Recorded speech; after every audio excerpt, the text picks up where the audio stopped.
Halo,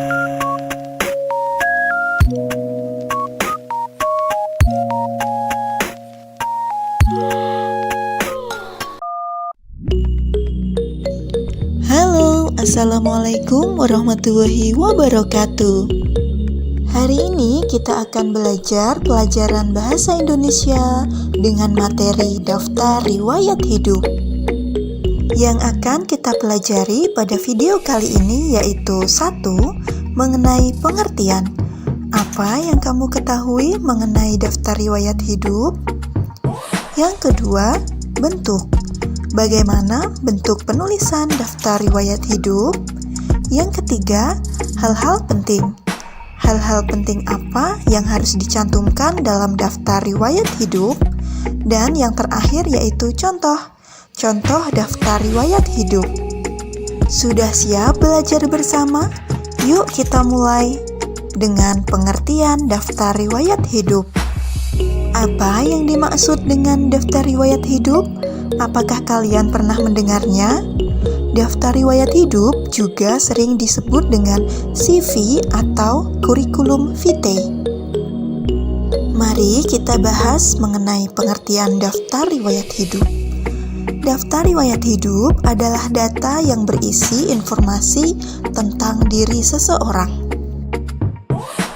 Karena setiap orang memiliki riwayat hidup masing-masing, jadi daftar riwayat hidupmu pasti berbeda dengan riwayat adikmu, kakakmu, bahkan orang tuamu.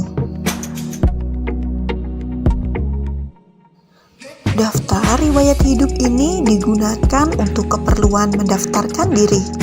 Misalnya, mendaftarkan diri mengikuti lomba kesenian, menjadi anggota sebuah tim, pengurus suatu kegiatan, atau untuk melamar pekerjaan. Selanjutnya, kita akan membahas mengenai bentuk daftar riwayat hidup. Daftar riwayat hidup memiliki 2 buah bentuk. Yang pertama, berbentuk lembaran isian, berisi pertanyaan dan jawaban singkat. Bentuk ini disebut dengan formulir. Kemudian, bentuk yang kedua adalah berbentuk paragraf atau suatu cerita. Bentuk ini disebut dengan narasi. Kemudian, hal-hal penting apa saja ya yang harus kita cantumkan dalam membuat daftar riwayat hidup? Untuk membuat daftar riwayat hidup, kita harus menyiapkan data diri, pengalaman, keterampilan, prestasi yang pernah diraih, serta informasi penting lainnya yang perlu diketahui oleh orang lain. Dalam daftar riwayat hidup harus ada data pribadi. Cantumkan dalam data pribadi nama lengkap, alamat lengkap, kode pos, nomor telepon, jenis kelamin, tempat dan tanggal lahir, serta kewarganegaraan dan agama. Kamu juga bisa menuliskan bidang yang kamu minati, serta riwayat pendidikan. Tuliskan semua riwayat pendidikan yang pernah kamu tempuh. Jika kamu pernah mengikuti kegiatan ekstrakurikuler dan kegiatan kursus, kamu juga bisa menuliskannya dalam daftar riwayat hidup. Yang selanjutnya harus dituliskan adalah kecakapan. Hal ini sangat penting, terutama ketika besok kalian akan mencari pekerjaan. Tuliskan kecakapan atau keterampilan yang kalian miliki. Dan yang terakhir, kalian bisa menuliskan kesimpulan. Informasi yang tercantum dalam daftar riwayat hidup dapat berbeda-beda loh, karena hal tersebut tergantung kepada tujuan kita dan kebutuhan kita dalam membuat daftar riwayat hidup tersebut. Berikut ini beberapa contoh daftar riwayat hidup. Yang pertama adalah daftar riwayat hidup yang berbentuk narasi.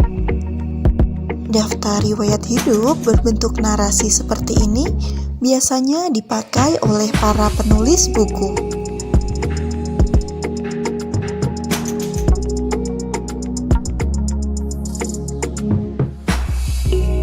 Yang kedua yaitu daftar riwayat hidup berbentuk formulir. Daftar riwayat hidup berbentuk formulir biasanya digunakan untuk keperluan melamar pekerjaan. Kita juga dapat membuat daftar riwayat hidup dengan berbagai variasi kreatif, sehingga daftar riwayat hidup menjadi lebih menarik. Tapi jangan lupa, tetap cantumkan hal-hal penting yang harus ada dalam daftar riwayat hidup. Nah, begitulah materi kita mengenai daftar riwayat hidup. Sampai jumpa di materi selanjutnya. Jangan lupa like dan subscribe video ini. Bye-bye.